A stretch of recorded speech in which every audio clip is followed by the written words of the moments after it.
We have looked at the distance vector algorithm before. In this video, we will look at some issues associated with this algorithm, some solutions to the problems, as well as a routing standard that implements this particular algorithm. The usual quiz first. For some of you, it must have been a while since the distance vector algorithm, so let me quickly refresh your memories. Nodes maintain state in the form of routing tables. This contains the destination, cost as well as the next hop, but these nodes exchange the routing table information pertaining to destination and the estimated cost with their neighbors. When a node receives one such message, it is then going to update its own routing table based on the Bellman-Ford equation. Basically, it tries to choose the best path to the destination based on its current estimate as well as the information contained in the message. And we also seen that such messages are sent periodically as well as whenever the table changes. Let me flash this also in the hope that it will aid your memory. Moving on, every path has its puddle. We have seen this again and again, and this statement is even more relevant since we are dealing with routing algorithms that capture paths. So what's the problem? What are your thoughts? What can potentially go wrong with the algorithm we have covered so far? So here is the problem. This algorithm unfortunately introduces loops when the network topology changes. So let's look at this example. So in this example, we have 4 nodes. The cost of the links is 1, and this link between B and D has broken, thereby causing the cost to change from 1 to infinity. So here I am going to show the state being maintained at nodes A, B and C as far as the destination D is concerned. So originally A can reach D via B, so this is what is the state it is maintaining, and similarly this is the state that maintains. As soon as B detects that this link is broken, it is going to update its state and say it is at a cost of infinity, it doesn't have any next hop to reach D. So this link breakage is going to do a triggered update. So B is going to tell A that it is at a cost of infinity to D, thereby A is also going to change it to cost of infinity because it is going via B. So this is the state after this particular message reaches A. Now suppose even before B sent its triggered update to C, C happened to contact A, and this, let's say, is a periodic update where C is telling A, I can reach D at a cost of 2 because that is the information it has. So what A is going to do is fine, I can't reach D, and C is saying it can reach D at a cost of 2 and I am at a distance of 1 to C, so it will update it to here and change the next hop to C. So after this, B finally sent the triggered update to C, thereby C modified its cost to infinity with respect to D. Now what A is doing is it is sending, because its state changed, it is now going to send a triggered update to B. Now what does B do? It is going to think there is a path to D via A, and thereby it is going to update like this. Now you see what is happening. No one really has a route to D, and each thinks there is a route via some other node. So this problem is called counting to infinity, because if you let this run, finally the cost is going to keep on increasing, reaching infinity. Imagine what happens to the poor packets that come to the routers when this is happening at the routers. Suppose a packet were to come to node A is going to forward the packet to C because that's what it says next hop as. And what is C going to do? C will see it has to go via B, so this is going to come to B, and let's say by this time all this has happened. Now B thinks the path is via A, so it is again going to send it to A, and now A may send it to C, and so on and so forth. So the packets can go in circles when this happens. So how does one solve this problem? What are your thoughts? Do you think a solution is even feasible? One solution is to make infinity small. What? Infinity and small? This is what I mean. Basically used to represent the maximum cost of a path by a smaller number. So for example, you could use 16 to represent infinity, where in this specific case, I am assuming that I am going with a cost metric, which is a hop count, and I am assuming in the given network topology that the maximum number of hops are under 16. So for that particular topology, since between a given node to another node, the maximum hops will not exceed 16. So if you are seeing numbers greater than this, that means that set it equal to an infinite cost. All this does is it bounds the time it takes to count to this infinity.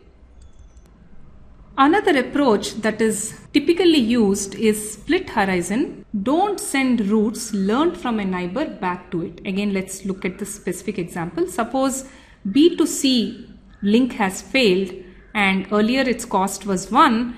Before B could send the triggered update to A, suppose A were to send I can reach C at a cost of 2, B is now going to set the next hop to A. Now in response to the message from B, A now is going to think B has a root, B will think A has a root, and this leads to counting to infinity problem. This problem in this particular case can be avoided if before this link even failed, A knows that to reach C, it is going via B.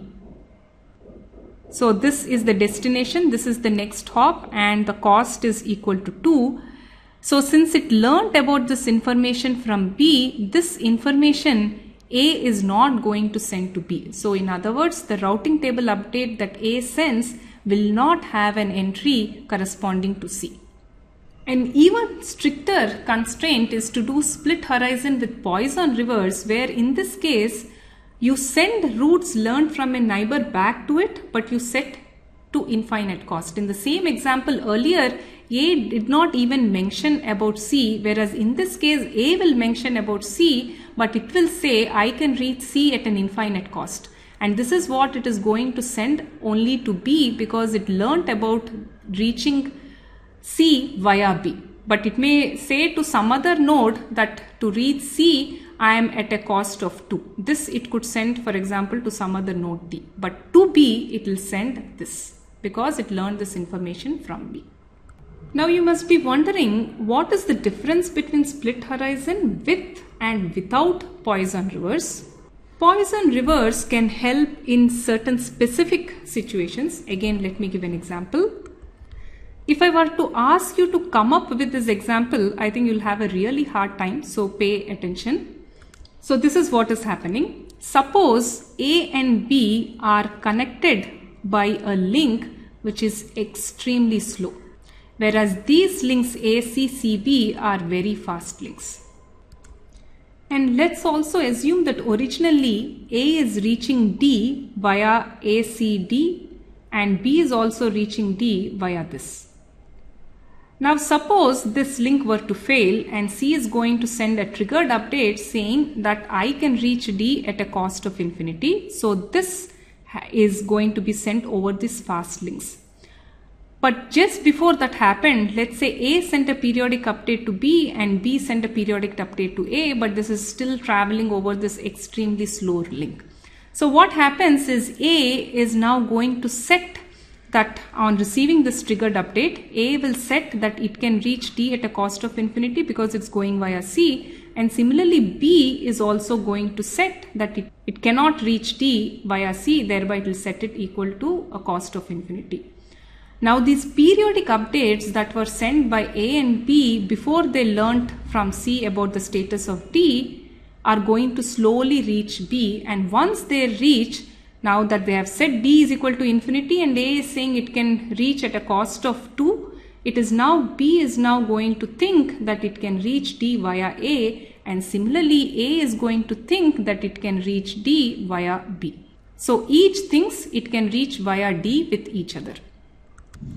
Now if split horizon were used, note that we are not using Poisson reverse. Since A thinks it can reach D via B, A is not going to inform B about reachability to D, and similarly B is not going to mention D as part of its routing update. So A and B will continue to think that this path is valid. Whereas on the contrary, if split horizon with Poisson reverse was used, A would have told B that it is at a cost of infinity to D because it learned this path from B. Thereby, B is immediately going to know that it cannot reach D, and similarly A is also going to know that it cannot reach D. So with Poisson reverse, one table exchange itself, you reach the correct information that none can reach D, whereas in split horizon without Poisson reverse, this tail path is going to stay at both A and B for some time. Now, do you think split horizon helps solve this particular problem? Unfortunately, no. So as you work out, you will see that all the message exchanges that are sent are valid as part of split horizon, but even then this counting to infinity has happened. A solution that works but slows down convergence is the hold down timer, where basically a node waits for some time before propagating link failures. So what do I mean by this? Again, look at this example. A, when it heard from B, it set a cost of infinity, and as soon as C told that it can reach, it changed the cost to 3 and set the next hop equal to C.